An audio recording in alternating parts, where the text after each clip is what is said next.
Help me, Robert the Bruce. You're my only hope. What's up, YeshGamers? Robert the Bruce here, and we are visiting the DL44 again to see how it behaves post-NERF, and answer questions like, is this gun still good? How should we adjust our gameplay with it, and why are nachos so delicious? Now first, let's see what's changed here. Basically, it boils down to fire rate and how quickly the DL44 overheats. The fire rate was dropped from 250 to 180, which is a mega dubstep blow out the speakers level of drop. On top of that, it overheats much quicker now. So, what does that all mean? Well, it means no more mega spam with the DL44. Now, the gun still packs a serious wallop when it comes to power. The difference is that now it's not nearly as forgiving for bad aim or encountering multiple bad guys at once. Before, you could just spam away, and it would fire so quickly that you could miss every other shot and still win most firefights. Plus, running into 3 enemies wasn't an automatic death sentence, because you could just go into OP beast mode and blast shots rapidly all over the place. Now, not so much. You can't fire quick enough to compensate for bad aim. If you miss 1 or 2 shots in a close to medium encounter, you will probably die. And if you can still land your first 2 shots up close, well, you'll drop the baddie pretty fast still.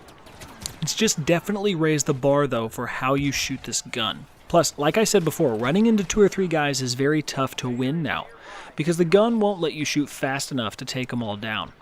Well, the immediate knee-jerk reaction to this change is one of 2 things. If you hated the OP abilities of this gun, you threw a party and prank-called all your buddies that use this weapon a lot.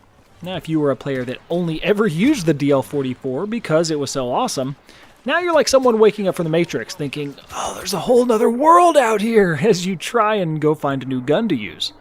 So the real question is it still a viable weapon? Well, of course it is, just not in every scenario and not for every playstyle. Now, if you're a player with excellent aim and you're not just charging around like crazy, you'll probably have success with this gun. Using cover, taking good shots, being careful not to engage too many enemies at once, this will all put the advantage in your favor while using the DL44. If you like to sit back and pop shots from 7 miles away, well, first off, that's lame. But more importantly, no, the DL44 will not serve you well.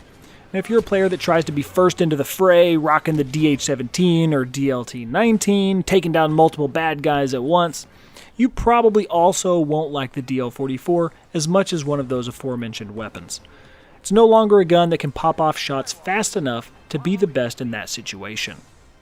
Personally, I've always been a big fan of the SE14C, so the DL44 nerf didn't make me lose any sleep at night.